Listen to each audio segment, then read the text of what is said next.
Yes, Acre. Let's go. Welcome back to the Just Like You Me podcast. We have Payton Alexander here. Do I wave? No, you can wave. Yeah, you can clap. Hi.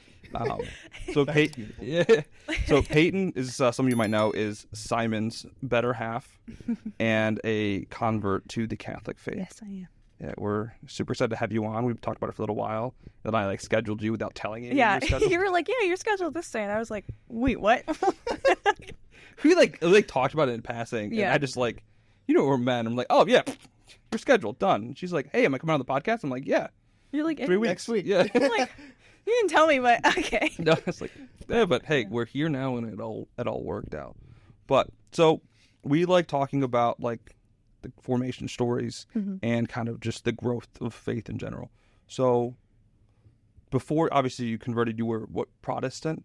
Yeah, I was non-denominational Protestant. Okay, so do you want to talk about a little bit your time growing up in that and how you kind of grew your faith there? Okay. Kind of where that led into your conversion. So my dad was raised Apostolic Pentecostal, and I wasn't really raised in that faith. I was kind of always raised hey, we believe in God, you don't really question it. And I was like, okay. But as I got a little bit older, my aunt, who would go to the church that my dad grew up in, we started to go to youth group there. And so we just started to go, and then eventually my parents ended up coming back, which was great. Which also the Apostolic Pentecostal Church is very charismatic, so I liked that part of it, and I loved my Sunday school teachers. It was great. I liked my time there, but unfortunately, I had an unfortunate experience there. I don't know if I want to go into detail of what I was told, but essentially it was just yeah. And it made me, okay, well, I don't necessarily want to believe in, that if that's what's going to happen to me, because it just didn't seem fair to me. I was like, I'm a little kid and you're telling me that. But it's very vague. But yeah, but perfect. Our viewers can yeah. But yeah, I was told that, so I was like, I didn't want to go anymore. And my dad was very into it. He was like, well, why don't you want to go anymore? And he's like, well, we're going to go as a family. We need to go. And I was like, I fought it. I was like, I am not going. And I would stay home and I wouldn't go. And I haven't been back there since I was 12, I think. So and my dad's dad and my grandma, they are still of that faith. My grandma actually used to be Catholic. Her dad was a deacon, because he's a retired deacon. So I've kind of talked to her about when I was coming into the Catholic faith and stuff. But so yeah, they are still of that faith. And my dad and mom ended up leaving the church a little bit later on. My grandma got really, really sick, and my mom needed to take care of her, and it just church got put on the back burner, unfortunately. But then my grandma passed away. So then for me, I was a little kid, and that was she was another mom to me, growing up. It was my best friend. So when she passed away, I was I remember being downstairs in the basement, and I was this sounds awful, but I was she was such a good person, and I'm why would God take her away so soon if she was such a good person? I don't understand. So I kind of fell away after that, and I still believed in God, but I didn't and I would pray every once in a while if I really wanted to, but I wasn't really super into my faith, as I got older, into high school and stuff. I wasn't really big into my faith, I guess. A little bit after my grandpa actually went to a Lutheran church, so that was a little bit after I was 12. I forget how old I was, but so I had gone there with him, and they're kind of I don't know, don't quote me on this, but I don't know how similar they are to the Catholic Church, but very similar. They are pretty similar.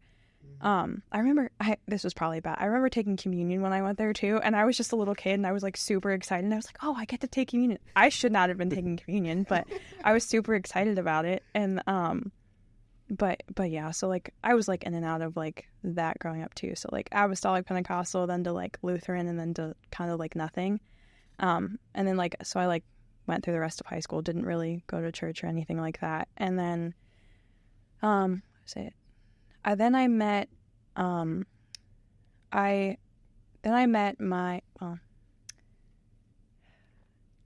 So then I met an individual, and I started learning more from that person, And I kind of got into like the like spirituality, so like, you know, the crystals, the tarot cards and things like that. And I was like, oh, this is so cool. You know, I never did any of the like Ouija board things like that. I was just into that stuff because I'm like, oh, it's like a feel good thing, like plants and things like that, which I know that there's some more into it. But like, so while I was with that person, I just didn't believe in God because it like wasn't there. And, you know, they were like, no, God's not real. And we don't believe in that. And I was like, okay. So that went on for like a while with that person, and, you know, didn't end very well. But I started to like get like a little bit more into like, it was just like a calling. Like I could feel like God being like, hey, I'm here. And I was like, no, I'm not coming back. And then my aunt actually started to go to a church. It was like a big church. And she asked me if I wanted to go with her. And I was like, sure, I'll go. Because I was like, I kind of feel like I want to go, you know, so I'll just go. And they're like, I'm very into like the charismatic, like, because I like, I love like singing, and I love like, you know, Christian music and things like that. And that's what they do there. They're like big on the concert kind of, you know. So I was like, oh, I like it here. And I kind of went a little bit. And then the pastor said something that I didn't agree with at the time, a couple weeks later. And I was like, nope, not coming back. So I didn't come back for about maybe almost a year after that. I had, you know, split ways with the individual that I, you know, was with. Actually, which was funny because I remember like, you know, being really upset and crying and asking God what to do with the situation. And he was like, you know what you need to do. And I was like, okay, you can, whatever. But, you know, I was like, okay, you know, I'll do it. So then, yeah, like it took a while to like kind of like really, you know, like really think about it and things like that, and, you know, leaving that situation and getting to where I was in a good place. And then I had met Simon, which, so then I met Simon, and Simon was like, we were both kind of pretty new to our faith. Like we weren't really, you know, I don't think either of us were actively going to church, but like Simon was talking to Zach, and, you know, Zach was exposing him to like his faith and things like that, which was great. But then, so Simon actually went to church with me on Easter of last year, because my aunt wanted us to go. So we went to the church that we were going to. And then after that, we just kind of kept going to that church after that, which was good. And we were still kind of like new to our faith and still trying to like figure things out and things like that. But yeah, so then I remember Simon talking to me about Zach, and this was like before I met Zach. And I was like, what religion is Zach? And he's like, he might be Catholic. And I'm like, oh. I was like, oh, okay.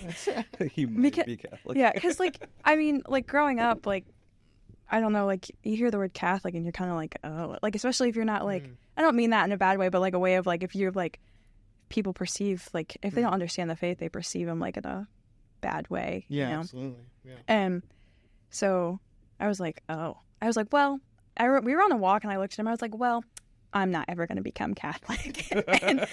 and I was like, I just won't do that, because I was ignorant and I obviously like didn't understand the faith and things like that. He's like, well, okay. He's like, well, we should just talk to Zach. And I was like, okay. So then this was like before I met Zach. So then we went over there for a fire one night, and I had sat and talked with Zach, and I was like, whoa. It's like, he's Catholic, because Zach is, you know how Zach's great. He's like wonderful, and he's like super, super nice, super intelligent. And I was like, he's Catholic.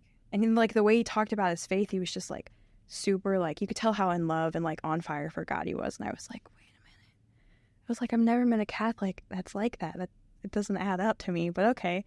You know, and it just changed my faith, not my faith. It changed my like perception on people that are Catholic. I was like, so apparently they can be like on fire for God, and I didn't know that. And so yeah, I was like, okay, I'll kind of consider it. So then after that, I think a couple months later, Zach had called Simon and said something new about doing RCIA classes, and I almost didn't end up doing it because I had what was it, like a band thing that they wanted to do, like the alumni wanted to do, and I was like, well, I can't go because I want to do this. And then Simon was like, well, I'm going to go. And I was like, okay. And then I finally was like, God's more important than band. Like, you know, I got to don't really need to relive my high school years. That's okay.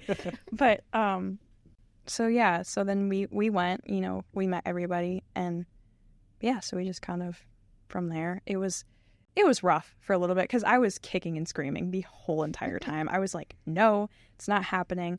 Actually, I was at work, and this was before we had another fire with Zach, and it was me, Simon, and our other friend Tevin. He was there, and we were just there to talk about it. And like Zach was like, if you have any questions, like ask. So I was sitting at work, and I was like, I had like an off time, like in between my breaks, I would like get on the computer and I would write down questions and like things that I had. Just wrote a whole document. I was like, I'm just gonna drill Zach later about this, and you know, I was trying to answer him like to explain it to me, because when you're in the Protestant faith, you're very like, it's very like Bible alone, and that's what I was stuck on for a long time, because I'm like, it's the Bible, like why do I need tradition? Like the Bible tells me, you know. So there's a lot of questions and things like that. So when we had that fire, I was like, well, what's this? Why is that? What's this? Why is that? And you know, Zach answered all my questions. He was very patient and, you know, very open to answer all of them. So that was great. And then yeah, so like then we just continued to do our CIA classes. You know, Keith is great at what he does, phenomenal. And Keith also has a Protestant background, so I think that helps a lot, especially if you're a convert, like having somebody that was a Protestant explain all that to you, like especially with the whole Bible alone thing, because he knows the Bible, so he can just be like, oh well, this scripture is what supports like the Catholic belief, so that helps a lot. And so yeah, and then we had gone to dinner with Zach and Rachel to meet them. Well, not meet them. I needed to meet Rachel because I hadn't met her yet. I heard like wonderful things about her. I was like, well, I haven't met her yet. Yeah. You know, so I went over and met them. Well, met Rachel, and we just sat and talked again about like the same questions. And you know, Rachel answered them like how because Rachel's always been Catholic her entire life, so she answered them like how she could answer them because she grew up in it. So you know, so then I think we prayed the rosary for the first time that night too. Well, no, that wasn't the first night. That wasn't the first night for me. That was the first time doing it properly, because I tried to do it once on myself and by myself, and I was like, I don't know how to do this. I'm like, am I even doing this right? Because you got to do all the mysteries, and I was like, I'm definitely butchering this. I am sorry.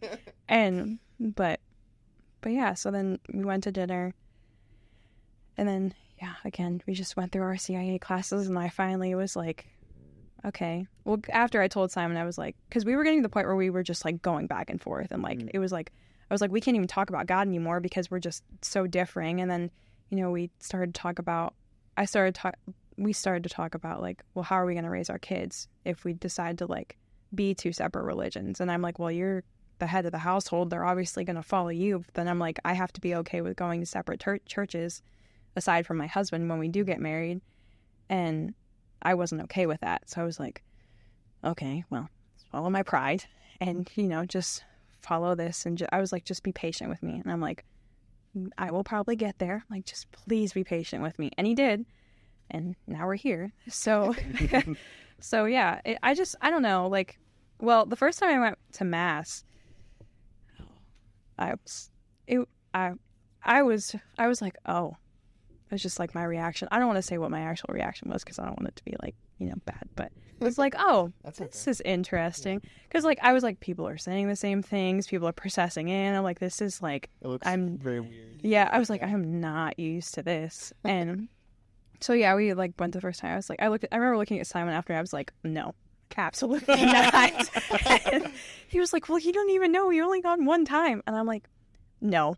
Not, you know. And then we went with Zach and Rachel, and Zach was explaining what was going on. And then as time went on, we like learned more, and like now I love going to Mass. I prefer going to Mass. I don't want to go back to the, no offense, but I don't want to go back to the big like concert type stuff. But yeah, there's like a time and place for it all, right? Yeah, because like, it's still nice to have the like, maybe not at Mass per se, but you know, some other sort of that where it's like a praise and worship session or something. Yeah, I don't think it should be every single time in church, like, because then just like I feel like it takes away from, you know, like quiet time with God. I guess you can do quiet time with God like on your own, obviously, but like doing it as like a community it's different, I guess, you know, if that makes sense.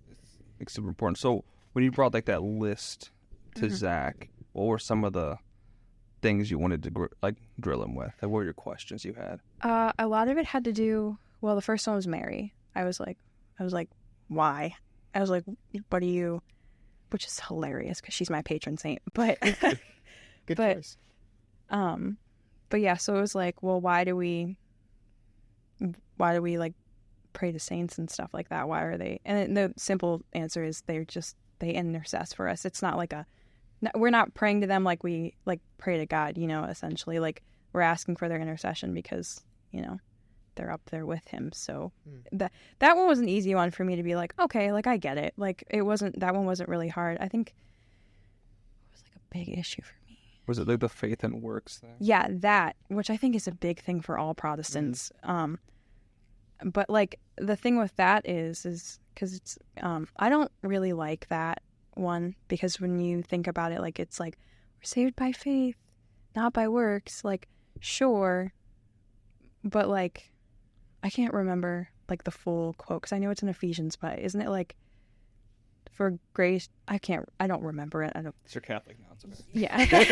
I don't know my Bible now. It's fine. I mean, yeah, the idea is that like faith without works is dead. Yeah. Right? That's what it says. Yeah. I don't know. I'm paraphrasing as well. I don't know the exact quote, but yeah. Well, like in Ephesians, it says like basically like your works don't save you. That's kind of what it's saying. Mm-hmm. If I'm saying that wrong, I'm so sorry. No, I think that you're right. Yeah, because like at the end of the day, like I think it's sort of a fundamental, I think, misunderstanding of the way that Catholics view works. Mm-hmm. Like the people think that Catholics think that like the idea of a work is that that's something that we fully choose to do to fully obey God. Like it's fully like our choice. There's nothing that God has to do with our works, right? It's us who kind of saves ourselves, which is obviously like a heresy. Like no Catholic like truly believes that.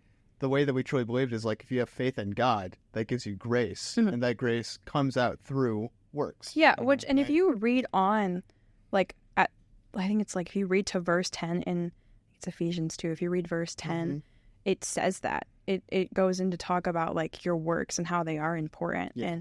But Protestants don't read that like other part. Like that's how they just put on the like it just looks at the part where like it defends like the saved by faith and faith alone, like which is honestly kind of like a bad way to look at it, because if you say by faith and faith alone, it's kind of saying like, well, I have faith and I believe in God, I can just kind of do what I want, and unfortunately some people, not all Protestants, they don't all have that view, but some do, and they're just like, and it's like, no, like if that were the case, Jesus wouldn't have needed to die for us, and we could have just gone to heaven. And but like, because that was another thing. I was like, well, Catholics believe they can merit their way into heaven, and obviously that's not true. But it's like it's comforting thought, like by faith alone. You know what I mean? It's like if you just believe, you go to heaven. Because no one wants to go to hell, but you have to be constantly like following the commandments, being a good virtuous person, and that is in itself is works. And that's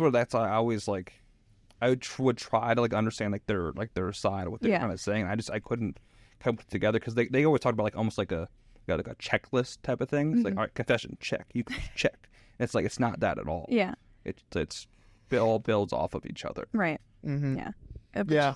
Or the idea that like if you just kind of do the sacraments, like you'll just be totally fine, like taken care of. Like, oh yeah, if I make sure I go to mass every Sunday and have communion, like I'm guaranteed to go to heaven or whatever. Which, and I'm sure there's some Catholics that believe that, like too, absolutely. Which is unfortunate, but probably the large majority too. Yeah. Yeah. I think I asked Simon that one time when we were like starting to come to the church. I'm like, I wonder how many people here like actually like like truly believe in like what their faith is, and it's not just, oh, I have to be here because I have to be here, like because there's definitely a difference in like obeying because you want to and then obeying because you have to, you know what I mean? So I think that's something that I think is really unfortunate for a lot of, like, I'm sure you probably experienced this, like I feel like I experience a lot as someone who just goes to mass. It really does seem like in terms of like a community when you go to mass in a lot of different places, when you go to a Protestant congregation, you can tell like a lot of them are really on fire. Yeah. Like they really do have this great love for the Holy Spirit that is really kind of like being transcribed through the music that they're singing, through just like the general attitude that's in the room. when you go into a Catholic church, in a lot of cases, like, you feel like it's kind of dead, Yeah. right? Mm-hmm. And partly that could be because of, like, it's just silent, and it's just a much different way of, like, there some places are very reverent, and you can feel that reverence really kind of, like, shaking you to the core. But in other places where it's just silent, you just know, like, how many of you are actually here because you really believe in this thing? Like, how many, like, there was some crazy number, I don't know what it was. I think it was like the amount of Catholics that actually believe in the real presence of the Eucharist. Yes. I think it's 33%. Yeah, 33%, which is wild. Just crazy. And that's the key part of our faith. Yeah, like yeah. I had a thought that I wanted to, like, go to different churches, and when people were coming out of Mass, ask them, like, why they were at Mass. You know what I mean? Because we talked about, I think it was with Ryan Bagley, about how people can get lost in obligation, like just the routine of it, the having to go to Mass, having to go to these things, and then that you can easily kind of become lukewarm in that when you're not fully embracing yourself in it. You're just going because your parents are dragging you, or you feel like you need to be going to church, which is ingrained in us, being a bigger calling. But you can so easily get lost, and that's why, like, Caitlin said a great thing at her end of the podcast, talking about how, like, having a daily prayer life, having a daily communication with God, building that relationship, because that's how you continually grow your faith and to combat being lukewarm. Yeah, and I mean, a lot of people just become complacent because it's easy. Like, that's with, like, the whole faith and faith alone thing. Like, they don't have to change anything. Like, you just keep living however you want to live because that's easier than saying, oh, yeah, maybe I am living wrong, or maybe I am doing, like, I need to do something different. Because, I mean, unfortunately, like, that's just how our society is. Like, yeah. But. And that's really interesting, too, because I think that there is a big aspect of that inside both the Protestant and kind of, like, the Catholic sects of Christianity is I don't know what the numbers were. I think there are more, like, young Protestants that are leaving their faith as opposed to young Catholics, especially now. And I think it is, like, the Protestants are kind of experiencing that sense of complacency where it's like your entire life you were just kind of told that you just need to have faith. Yeah. And this is obviously not a generalization for every single denomination that exists out there, because every one of them is different. But a large number of them, I think, are kind of experiencing that thing that you just said, that complacency of, like, you just need to have faith. Yeah. But that's kind of meaningless, right? You don't actually feel that much from that. You don't get a lot from that. Well, it kind of, like, makes you, because it's like, because, like, for me, I'm like, oh, well, what if I don't have faith? Like, what like, what does that mean? Like, it's kind of like when I grew up in, like, the Apostolic Pentecostal Church, they believe in speaking in tongues. And when I was little, I thought there was something wrong with me because I hadn't spoken in tongues yet. I was like, oh no, like, is God mad at me or something? Because, like, I'm not speaking in tongues. And the whole church, like, I watched my dad, speak in tongues. And when you're no disrespect towards that religion at all, but, like, when you're little and you see that, you're like, whoa, because he was doing it with his eyes open and everything. And I was like, what is happening? And he would explain it, like, because I've asked him, I'm like, what is it like? And he's like, I don't know how to describe it. Like, but, like, for him, that's his faith. And that's, like, that's what's important to him. Obviously, he's not, like, super into practicing that now, but that man loves God, like, so much, and it was funny. He came to my confirmation and, because when I told him I was going to become Catholic, he was like, no, you're not. And I was like, okay. I was like, yes, I am. And I remember asking him, I'm like, Dad, like, why, why don't you, what's wrong with, like, being Catholic? He's like, I just don't believe in the stuff that they do. And I was like what? And he was like, just some of the stuff. And he, like, never told me, like, what he didn't believe in. And I was like, okay. So, like, when I was sitting at confirmation, I, like, had it in the back of my mind. I was like, what if he thinks I'm, like, joining a cult or something? And he obviously, like, was proud of me. He's like, I'm just happy that you're, like, following God in the way that you think you should. So he's been a great support with that. Most of my family has. Nobody's really been like, oh, like, you're Catholic now. Like, no. But that's good. But yeah. Because I know a lot of people, obviously there's a lot of horror stories that can kind of occur with that. Yeah. I think it's becoming less and less now, just because the internet has kind of, or maybe not necessarily the internet, but just the modern age, everything has become a lot more connected. It's easier to see stuff. And I think one of the things you said before was really poignant about I think the way that a lot of people experience seeing other religions and other denominations of Christianity is you get surprised by actually seeing them and how they practice. Yeah. And like seeing how some Catholics actually really do love God, right? Yeah. And I think it's like you have these stereotypes that kind of get built up in your childhood. And then when you kind of experience them, you're like, wait a second, these guys are actually not that different from me, right? Or something like that. Yeah. Yeah, it's like when you met Zach and you're like, whoa, this guy loves Jesus. Yeah. He's Catholic. Wait, he reads the Bible. Yes. Yeah, wait, what? Yeah. He knows the Bible? Which is funny because when I first met Zach, he was like, you're going to be Catholic. And I remember being like, I just met you. And you're telling me that I'm going to be Catholic? I was like, okay. I like brushed it off. I was like, whatever. But I mean. That's why I love Zach.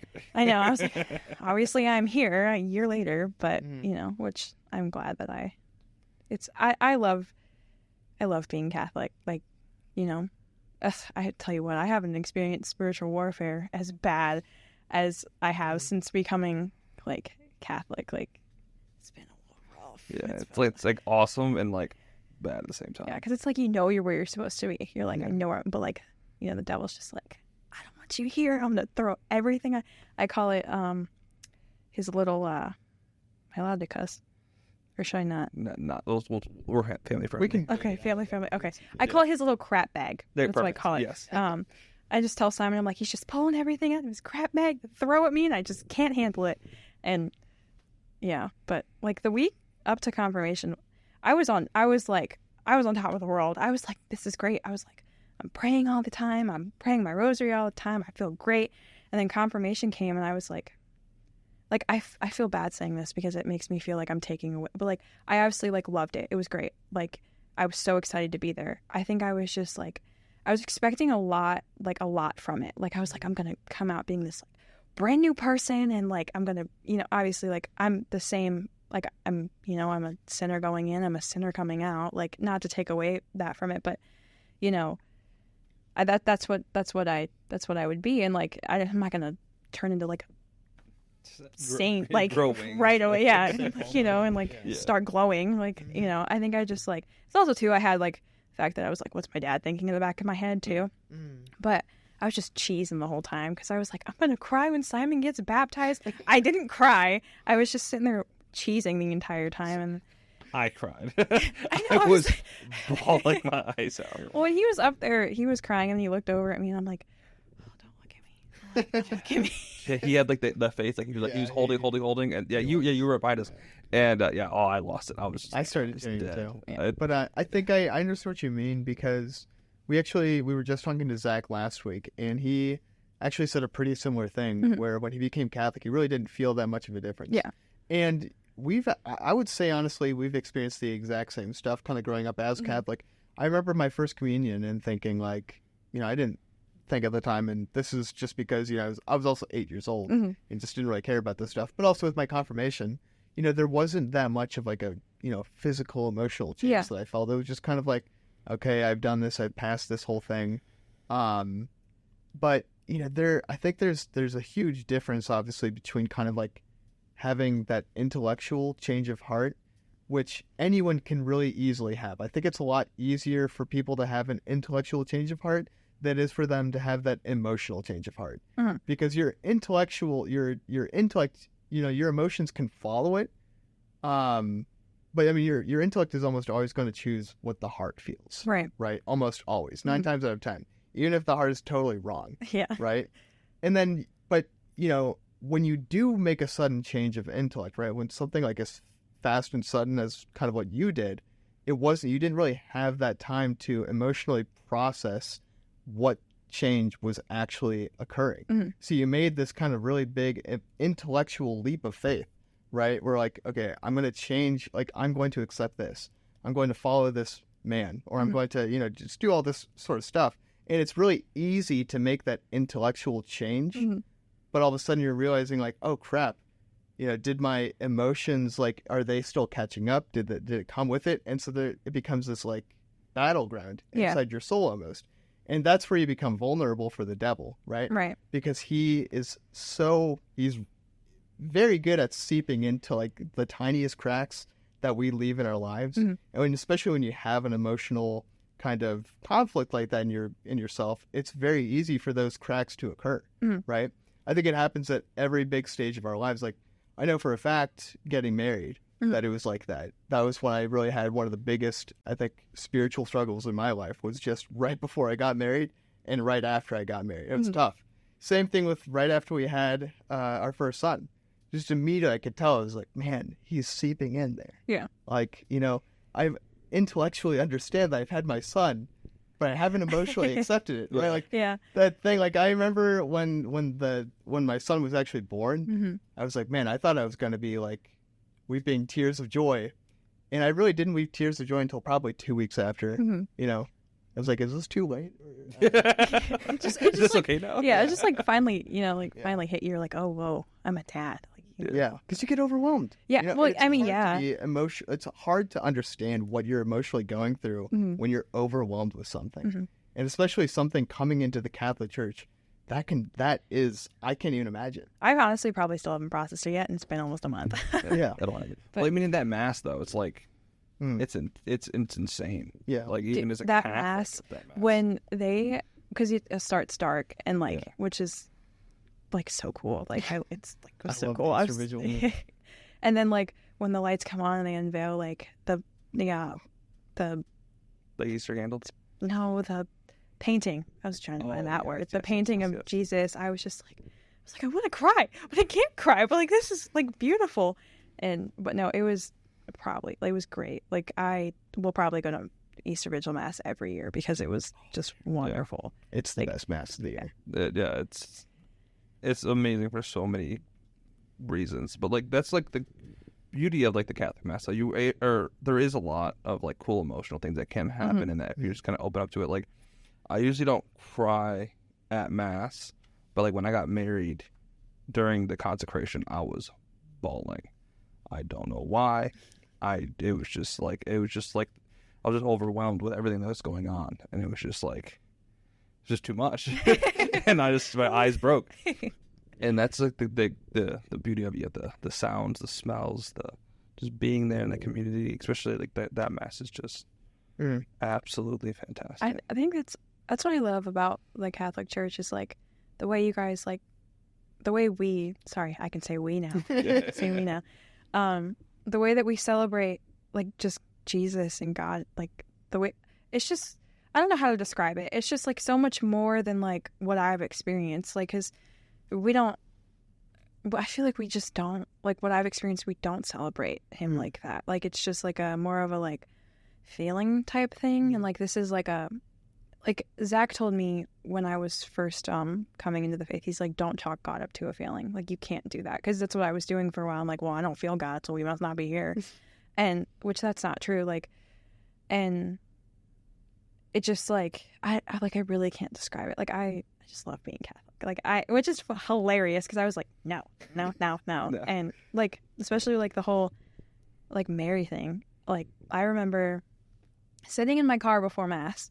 And I was having a rough day or rough week or something, and I was sitting there and I was like, it's like, Mary, I was like, I don't know if I necessarily believe in this, but I'm gonna try it. And I said like a prayer or something, and I just remember like feeling this like big like warmth. You know how like if you're sad or like upset, like your mom hugs you and like you just feel like or like your mom or your dad, they just hug you and you just feel like better, and you're like, okay, I'm okay. Like that's how I felt. And I was like, okay. I was like, all right, and I have those experiences with her kind of like whenever I like, if I like kneel at her statue at church, like I can just feel her, and sometimes it's still, I'm like, whoa, because I don't know if it's something I'll ever get used to, because it's just like, but yeah, it's funny. She was like, you don't believe in me? Well, I'm going to be your patron saint.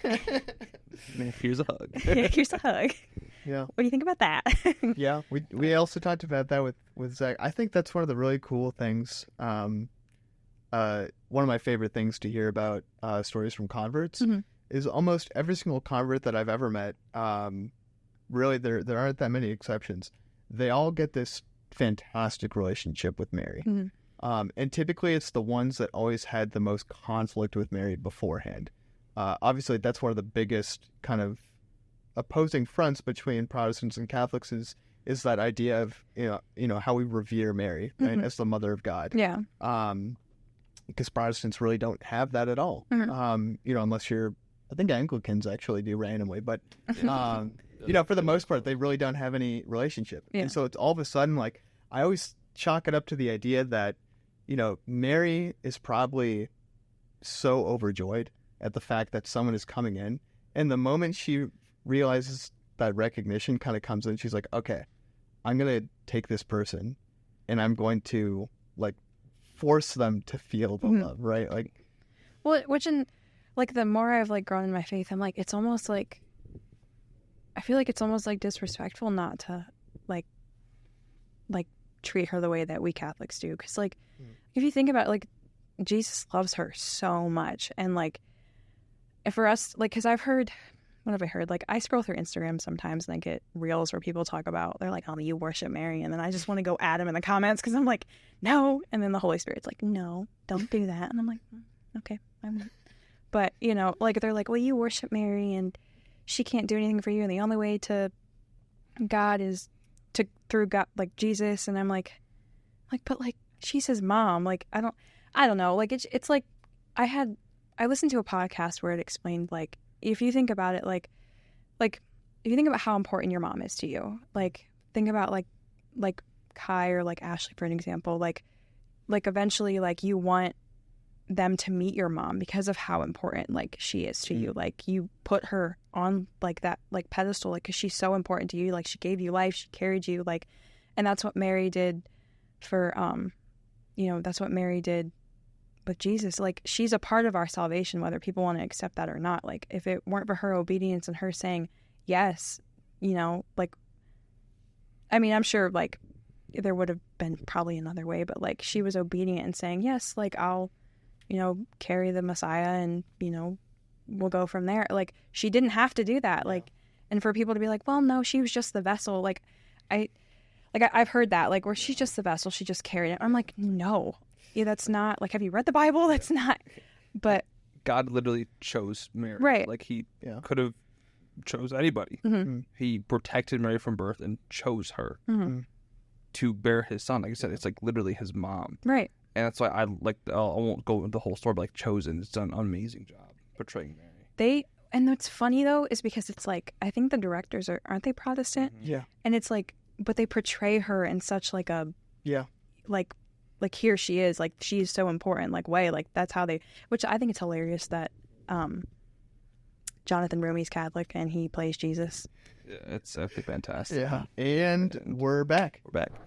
Technical difficulties again. Talking about Mary. Yeah. Jonathan Rumey. We talked about him being Catholic, but then you were saying something. Well, I was just going to say, I think this is something that people don't necessarily think about a lot. We use each other a lot for our spiritual lives, right? In a very physical way. Like, you ask someone to pray for you, that then transcends into the spiritual, where they ask God to kind of help you and stuff like that.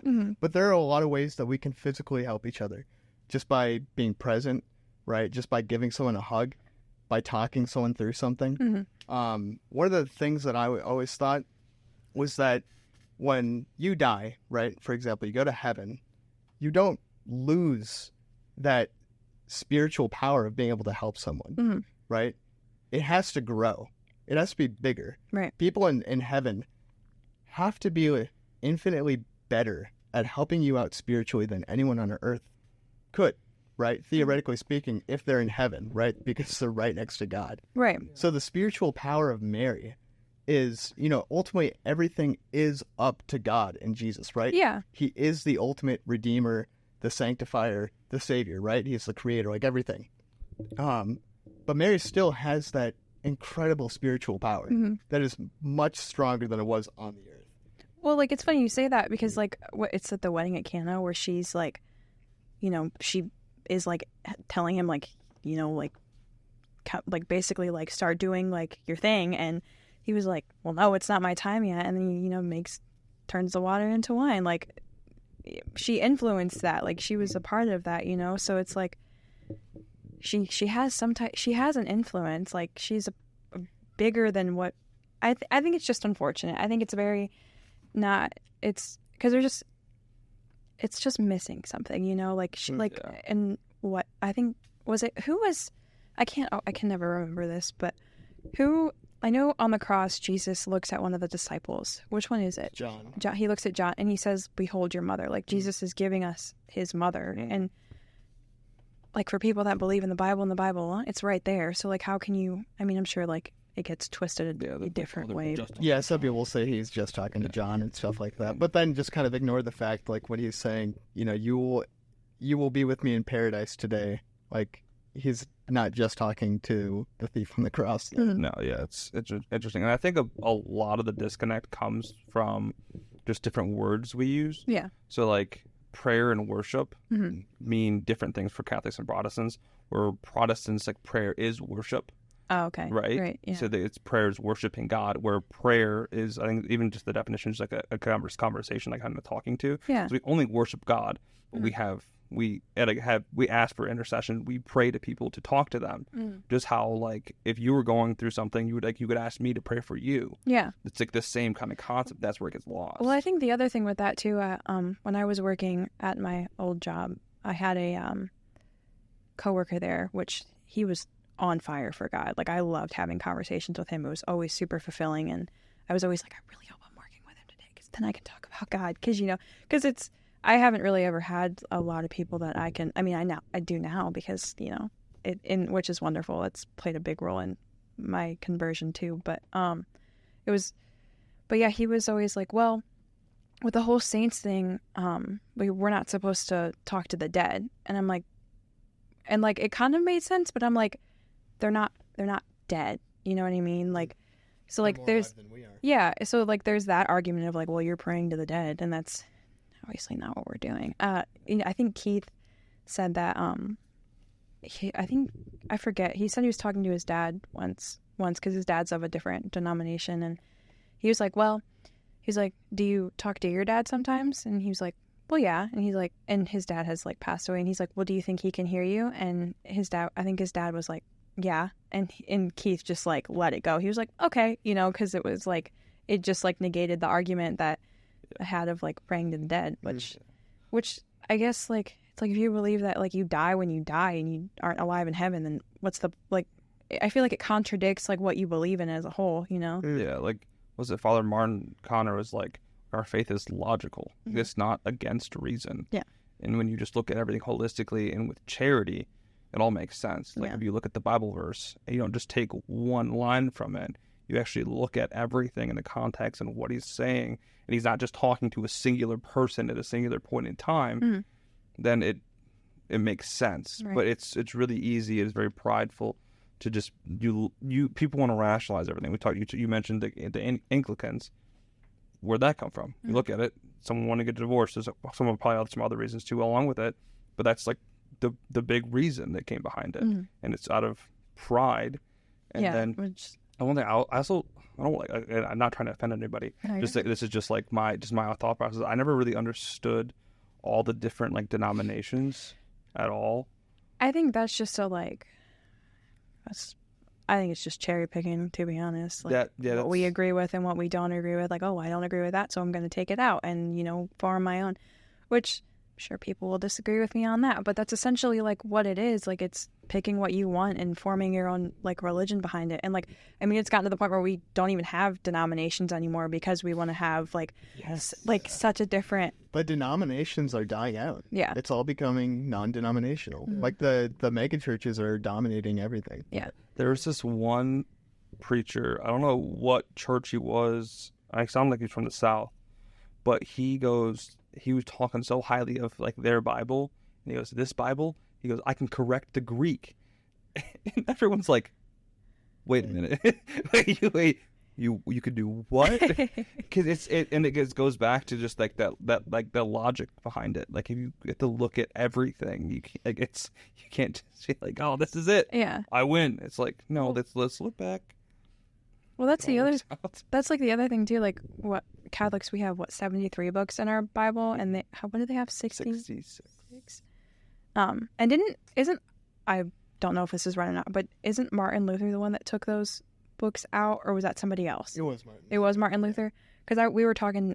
Me and Simon went to lunch with my friends that have been coming to Mass with us, and my friend's husband asked, he's like, well, why were they taken out? And I'm like, because Martin Luther decided to take him out. He didn't, which I like when I was Protestant, I was like, well, that makes no sense. This guy just decided he wanted to take him out, like, you know. And which is funny though, because Martin Luther still claimed to be Catholic until he died. I'm pretty sure he was extradited from the church, but I'm pretty sure he still claimed to be Catholic. Correct me if I'm wrong. People can correct me if I'm wrong, but you might be right. Yeah, I think. Yeah, we can fact check that. Yeah. Brian's taking a break right now. Yeah. But yeah, I'm pretty sure he. Go ahead, Brian. Okay. And you actually technically repented on stuff that. Oh, really? So that negates. Yeah, big oof. That negates the whole Protestant. I didn't know that. Well, of course not. They're not going to talk about that because that negates. Yeah. Yeah, the biggest problem with him is, he started a landslide. Because as soon as he kind of broke away, he posted his 90 thesis? 94? I don't know, whatever. 90-something thesis on the church door or whatever. 99, was it? Yeah, that sounds familiar. Yeah. It just opened the door for everyone to we can say stuff that we don't like now? Yeah. Yeah. All right, let's all do it. Which, I mean, he wasn't completely wrong in, the church needed reformation. It 100% did. And I've read through, his thesis because I was curious one day. I'm like, what is this all about? And it pretty much it had some other stuff in it, but it's pretty much talking about the selling of indulgences because obviously that's you're not supposed to do that. No. And it's interesting if you read the 90 or just going to say 99 thesis because I think that's right. We trust Brian. Brian's infallible. 99 thesis. Later after that was the Council of Trent, which was kind of the Catholic council to kind of talk about the Reformation and what they were going to do about it. Yeah. A lot of the issues, the really issues that were actual issues, were all addressed in the Council of Trent. Every single one of them. Okay. Especially in terms of the indulgences, because it was admitted with what was going on was wrong because it was. Yeah. Obviously wrong. And then there was some extra clarifications on salvation and stuff. It's a fantastic council if people want to read it. People will get really heated on it because there's a lot of anti-Protestant language in it, especially how it talks about people if you don't believe in this, you're anathema, which just means you're not Catholic, you're excommunicated. So it's a very, very strong document in terms of language, but it answered a lot of the problems that the initial Protestants had with the Catholic Church. Right, in which I always say this, and all these denominations came from somebody having a temper tantrum because they didn't agree with everything that was going on with the church, which he was correct in the things that he had issues with, but forming denominations it's just the answer was not to split apart. No, he should have gone about it in a more private manner and talked about it and had them, because we can admit as Catholics bad people get into everything, bad people get into the church, unfortunately. We're not immune to that as Catholics. No, as long as there's humans working in the church in any capacity, there's going to be sin. Humans sin. We're not perfect. We always say wherever there are humans, there's humanity. Yeah. And that's very true within the Catholic Church. But the things too, I also make sure we always read. I have nothing against. Right? It's just one of those things. Sometimes we have these type of conversations, and we're not bashing them at all. No, in that right. kind of way, but sometimes our opinions and people they could take it the wrong way, and it's not that at all. I just want to make sure we say that in the next time we have some people that listen. I love that they listen that are not Catholic, and it's just we're just talking about our views and how we know them, and which is great because you got it especially because you guys are young too, and you're exposing the younger generation, because I feel that's especially at our church, we're so lucky to have our youth group and things like that. So our youth group has been great. So it is great. Jack does a wonderful job. So he does young adult ministry. Yeah. Yam. VVV. Or the sponsorship. Come on, Jack. But yeah, it's just super interesting. There's a thing I'll say off camera about the Protestant Bible and the Protestant Church. It's just a little much. It's just not needed. But so you talked about that aha moment with Mary. Mm-hmm. Was there any other, like, did you have any encounters or something with like saints where you're like, okay, that like more than it makes sense, or more like a feeling type thing? I don't think so. I don't think I've had any other encounters with any other saints. Yeah, I don't. I took a liking to Saint Dymphna because her story is actually really interesting too. Like, it was rough. Like that girl. She's Margot, right? Yeah, she was. With her dad, right? Yeah, he was a sick man. Yeah, he Humans and humanity. Where is that? There's a church, St. Dymphna's. Is that in Massillon? I don't know. It's not. I know at St. Mary's there's a shrine to Saint Dymphna, Okay. but I don't know.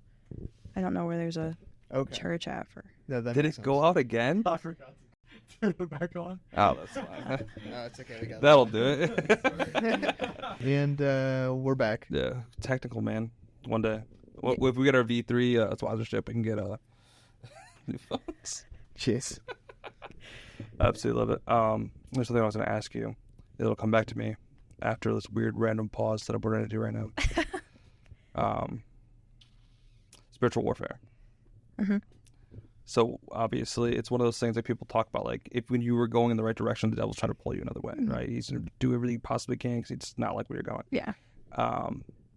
Do you mind talking a little bit about what you've experienced? Yeah, I can talk. And then how you've kind of been combating that. So I have a mental illness that I actually struggle with. I'm not gonna say what it is, but so I feel like I don't want to give, it's not pick me energy, but it's kind of like I personally think the devil latches onto that a little bit more and like knows that he can mess with me, like especially. So, but with that, I get nightmares a lot. Like I have, like I remember one night I was just like sleeping and I randomly woke up, but like I wasn't fully awake, but like I felt like this really dark energy in my room, and I was like, okay. And like in my dream, like I was like dreaming and like I wasn't, but like I was awake. It was in like a really weird state, and I was like screaming Our Father. I don't know if I was screaming it out loud. My mom never came in my room to like see if anything was wrong. But, like I was fighting something in my sleep, and I don't know what it was. Like but so like I have dreams like that, and I have a lot of dreams that like will like attack my relationship too. Like I have a lot of bad dreams about Simon and I, like sometimes, and I wake up and I tell him, and he's like, oh, just like, now you're gonna be mad at me, and I'm like and I'm like, no, just like, here's my dream. But yeah, so I wake up probably reciting the Our Fathers and Hail Marys pretty often, like, because I just have like really dark dreams sometimes, like, so that's like a big like part of it. I think it's nightmares that are probably the worst for me. Like he gets me in my sleep. Like when where you're I'm vulnerable. Yeah, because I'm pretty sure I've said out loud to Simon, like when I was having a rough time, I was like, I'm peaceful when I'm sleeping, and the devil's like, no, you're not. Yeah. I'm taking that away from you.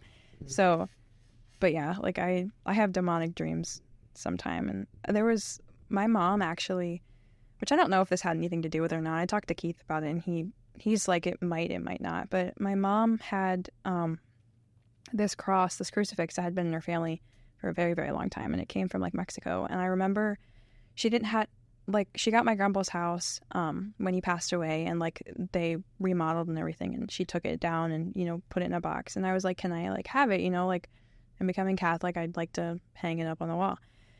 I hung it up on the wall, and like my bed was up against this wall, and then the cross was like facing my bed, and I don't know what happened. As soon as I hung that cross up, the dreams were awful. Like it was weird. Like I was having demonic dreams. I was like, again, like waking up with like my room was just dark. Like I didn't know if I was awake or if I was asleep. And then I took it down, and they weren't as bad, and they stopped. And my mom's like, she's like, what's going on? And I'm like, I don't know, but I'm not putting it back up in my room. And I talked to Keith about it, and he was like, it could have been that, or it could have been, the devil saw that you were doing that and like putting that up, and he wanted to attack you. And I was like, well, leave me alone. Like, just let me. I tell Simon that a lot. I'm like, I just want to be left alone. Like, just let me live in peace. And obviously that's Yeah, how it works, but there's so many saint stories where they're just constantly attacked. Like, and we mentioned Padre Pio. He was like physically like beat up almost every night. yeah, I could imagine. No. But that's like the thing. Like, when you have like those reminders and what I had to do. I've touched on some of the stuff I've gone through. Like, I still sleep with the light on. I have like St. Benedict medal and like bells over top of my head when I sleep.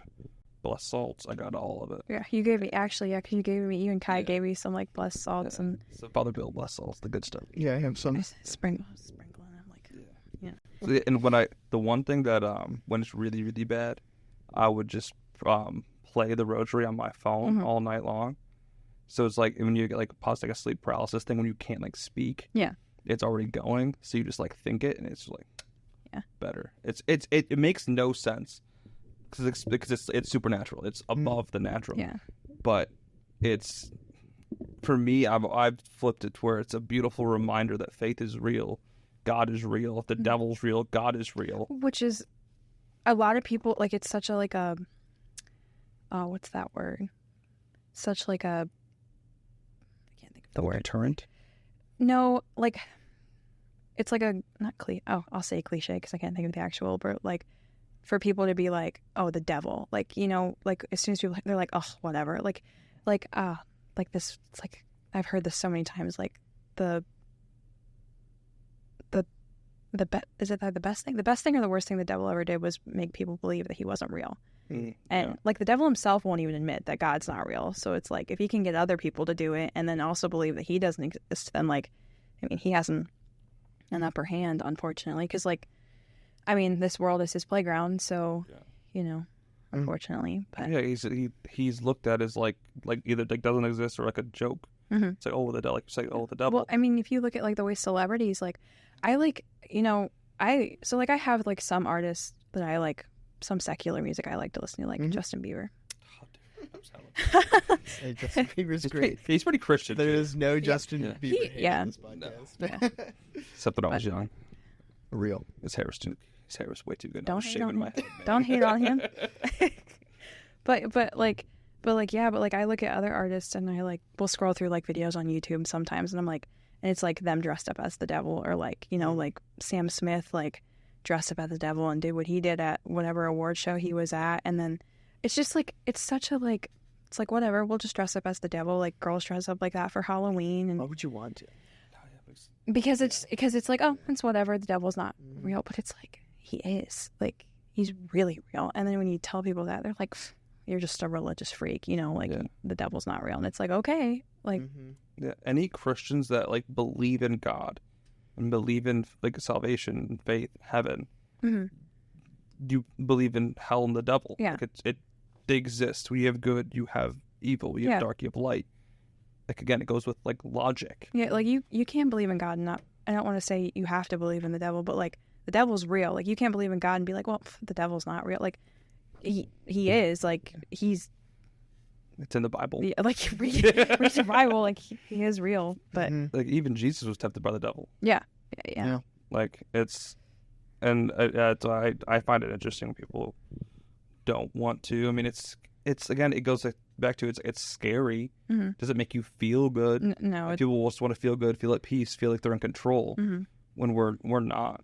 We're not at all. That's like the good thing, like confession, like when you like, I was going somewhere with that, but like when you like, because I feel like when you have like the devil latches on to you when you like, especially when you're like, when you have sin, especially when you're in like mortal sin. So like, that's why like confession, I know a lot of people don't agree with going to confession, but like, and I personally like was like, why do I gotta confess my sins to somebody I don't know? Like, it's just, for me, it was just like a pride like thing. Like, I don't want to do that. Like, I don't want to admit that I was wrong to somebody.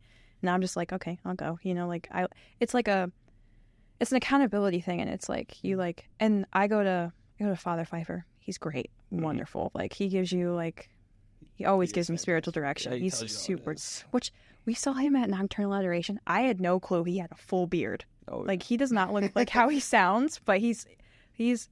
Yeah, but he's a great priest. yeah, but like, you know, like, but like with the devil, like, especially when you're like like he just latches on to whatever he can, whatever, you know. And that's what is so like scary about people not believing in him. Like he just like they continue to do whatever they want, so he has more like more of a grasp on them, you know. I watched a podcast with it was Michael Knowles and an exorcist. I can't remember his name, but he talked about how when you are in the state of sin or in the state of like mortal sin, like you are the devil's. And I know that's like a scary thing to hear, but it's like you are cut off from grace from God. So like who else's are you at that moment? And it's just like for me that was like, whoa, I don't want to be the devil's, like, you know. But like I mean, but like people, like I don't know. It's just like it's just so funny.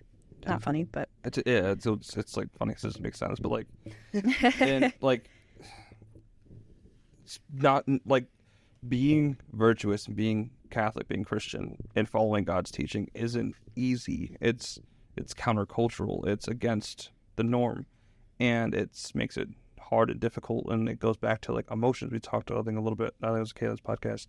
How like a lot of people think emotionally. Like you should think logically. A lot of people think emotionally, and it goes like I said.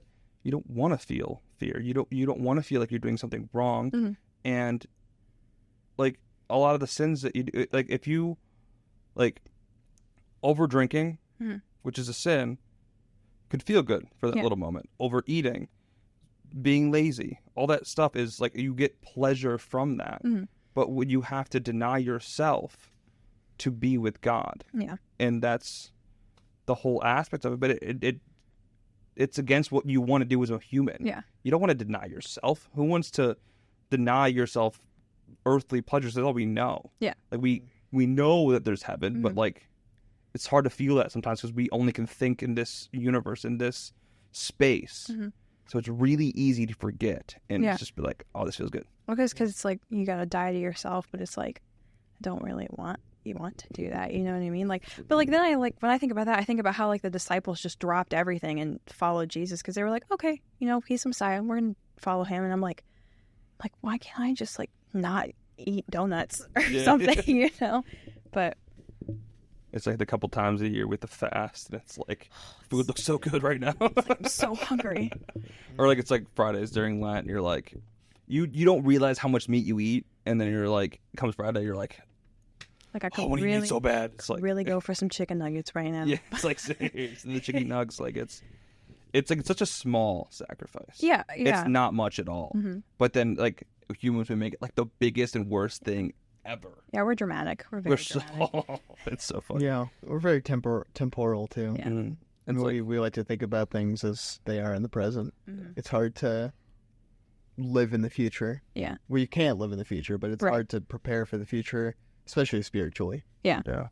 It's against like everything we're taught and we've learned, and just how we are. It's just absolutely. I mean, we want everything now. Yeah. And I think one of the really tough things. That's why I think, like, we should probably start a drinking game for all the times I say of water. This is the reason why we have this podcast, right? Like you can have the lives of the saints, and I think having the lives of the saints is such a blessing because you can see a lot of the ups and downs. But typically, when a lot of people I think look at the saints, they tend to only look at the good stuff. Which is why I think that if you've ever heard of it, the Confessions by St. Augustine, it's one of the best stories of all time because it's about a saint doing all the worst things you can possibly imagine. It's about him telling his young adult life, which is awful. It's terrible.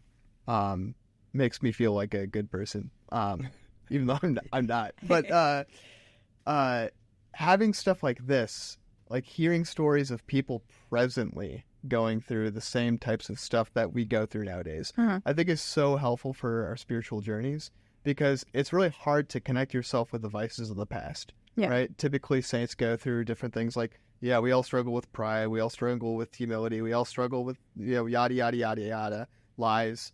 But the lives of one time are much different than the lives of another time, right? Like the lives of like social media, like no saint in the past can really, compare to that. Yeah. Because they don't know about it, right? Like it didn't exist in that type of format back then, but now it does. And so it's really cool to have like these conversations with people that go through these types of things because they're very relevant to our time, right? Like the problems that you experience are very relevant to our time. I think they're probably the same problems that a lot of other Catholics that went through very similar things that you did, Catholic converts, they would see this and they'd be like, yeah, like that's exactly what I needed to hear, right? Yeah. And like you said, exactly what you needed to say for that person to hear that. Having these types of conversations are so important for that reason. Yeah. Because you might think like it's so small and it's insignificant, like it's just my life. Yeah, you don't think that. Right. Yeah, you don't think that. But then you think about all the people that you've met, like Zach, Simon, like they're the small conversations that you guys had leading up to this just over the course of a year, like how big those conversations actually were. Yeah. And how much bigger they would have been if they had been heard by, the other thousands of people who are similar to you, right? That have the similar experience or the same desires, the same goals, right? The same emotions or the same problems, the same illnesses, like all that deep stuff, right? Yeah. It's so important to get this conversation and then get it out there. Yeah, I think that's why it's like also important to have like a community. Like if you are able to, and if, like me and Simon were very blessed with the people that we met at St. Sebastian's, and like the fact that Zach and Rachel went to St. Sebastian's, like we were very like in like with our RCIA classes, like we were immensely blessed because like I remember when we were just going to mass and it was just us. We were just going to the 11 o'clock mass and we didn't know anybody. It was just us two. And then because I remember when I first met like you and Kai, and then like then we started to come to 9 a.m. because we had to like for RCIA classes. But yeah, then just like. And then Tiffany was like, hey, there's like youth group. Do you want to come? And I'm an introvert and Simon's a big extrovert. Like he loves talking to people. I'm always like, I have a very low social battery. I've gotten a lot better at it because I'm like. With Simon? Yeah, and I'm with Simon. So it's kind of like, well, you gotta kind of learn to be a little bit more extroverted. And that's also because I love spending time with you like guys now because, I know you and like you've been a big part of my like faith journey too. So like, having that community, like, and having people that genuinely and wholeheartedly believe in their faith. Like, because if I would have been around people that were just like, yeah, whatever, I would have been like, okay, well, why would I want to be a part of something like that, So, but yeah, like, especially like you guys being like our ages too, and like how in love with God you guys are. It's great. 'Cause it's like, you don't really, I feel like I haven't experienced that, at least. I haven't been around people that are really genuinely on fire for God, like the people that I've met at St. Sebastian. So also shout out Father Valenchek because he's amazing. Yeah. I was actually worried about that when I first came to St. Sebastian's because I loved our pastor at our other church that we were going to. And when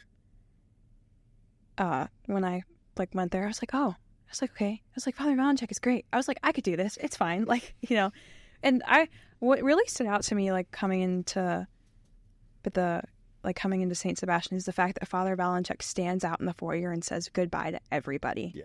And will greet you too when you come in. Like, I was like, wow. Because like the church I was going to, I looked at our pastor like a celebrity. I was like, I can't go up to him and talk to him. Like, and you shouldn't do that. Like, that should not be the dynamic at all. And like, so like that was a big thing for me. I'm like, wow, I can actually. And now every time I see him, I get so excited. Like, I went up for the Eucharist on Sunday and he just gave me this big old smile and I was just like, I love you, you're great. Like, This he loves converts a lot, like especially he's got a very, very special affinity towards those people. He's really good at keeping relationships alive with people, even by like having minimal contact with them. Yeah. Right. Like I don't call Father Valenchek every single day. But I used to be a parishioner at St. Sebastian's, and every single time I see him, it's like, yo, I just saw you yesterday. Like, he gives me a hug and stuff like that. He's like, I'm his best friend. Like, I get the best friend treatment for like the 10 seconds he sees me. Yeah. And it's like, okay, I'll see you in like 2 months. Well, we and Simon went to the 11 o'clock mass like 2 weeks ago, and we walk in like a couple minutes before church, and one of them, I don't know if it was a usher or it was somebody, and he asked us, he's like, do you guys want to take the gifts up? And I was like, and Father Valenchek was like, look at her face. He's like, she's just like sheer panic right now. And he was like, they would love to. And then me and Simon were like, well, we can't really argue with Father Valenchek. So it was fine. Obviously, it wasn't that big of a deal, but I mean, it was kind of a big deal. I was excited about it. But just like he's just like he's great, you know. And he also like he remembered my friends. He met them like once, and he's like, yeah, I met you guys, like, didn't I? And I was like, oh wow, he remembers them. I didn't, you know. It just says a lot about him and how much he like loves and you know cares for the church. Yeah, we're truly blessed to have Father Alexander. When he like first like dapped me up, I'm like. When me and Simon first met him, he dabbed Zach up, and me and Simon were like, "You can do that to a priest?" Like we were like, "What?" And then when we went over to Father B's to, you know, have like a meeting to talk about like the art thing that Simon's been wanting to do for like the church, and I looked at he was so funny. He brings down this like giant tub of cheese balls. I was like, he's a human. And then because I forget, like it's hard to see past like the priesthood sometimes when you like, you know, see them. And he was talking to me about something. And I was just straight up with him. I was like, I forget that you're like a human being sometimes. He's like, yeah, a lot of people find it hard to like kind of see past the priesthood. And I was like, well, yeah, you know, but yeah, he's just a good man. Yeah. I like went to shake his hand once, and like I was like doing something, and I fumbled and like made him wait for a minute. And I looked at Simon, and I was like, I made him wait. He's like, and Simon was like, he's also a human, you know that, right? Like he's not gonna get mad at you. I'm like, I know, but like me and my brain. Yeah. But That's. I love that. Yeah, he's absolutely fantastic. Yeah, it's for the priesthood's beautiful, seminarians beautiful, nuns. Well, yeah, because your brothers in the in seminary. the seminary, yeah, and it's crazy and cool and like it makes sense, and it's like and meeting all those guys, and it's really cool because they obviously know Chris. So they're, you're Chris's brother. I'm like, yeah, who are you again? Like, you're my parents' fridge, but like that's like it's like I've seen all their faces, but it's cool. Like this summer's gonna be awesome because there's gonna be I think 5 or 6 seminarians in that area. Oh, really? They're gonna be having dinner at St. Sebastian's on a regular basis, and I told Father, I'm like, I will be there as often as I possibly can because it's just cool. Like even having the relationship with Deacon Ryan Arto now, it's absolutely fantastic to kind of build that. I went to RCIA after he became Deacon Ryan Arto, and I stopped and looked at him. I was like, wait a minute. I was like, do I call you Deacon now? And he was like, yes. I was like, okay. So he was right after he got ordained. I called him Ryan. I'm like, what's up, Ryan? I'm like, Deacon. So sorry. It's like you just gotta get used to it. But he's absolutely fantastic. But this has been so fun. This has been absolutely amazing. But so at the end of our podcast, we like our guests kind of leave a final thought, call to action type thing. Okay. So this is your time. We'll be showing this to Father Valachek and Keith. So no pressure. It's nice giving. It's not pressure on me. It's pressure on them. Yeah. True. Let's see. That's true. Yeah, it is. It's like it's really smart. Yeah. I think I would say like to anybody in general, and also considering the Catholic faith, to just kind of like come in with like an open mind and an open heart. Don't be so like kind of hard-headed like I was.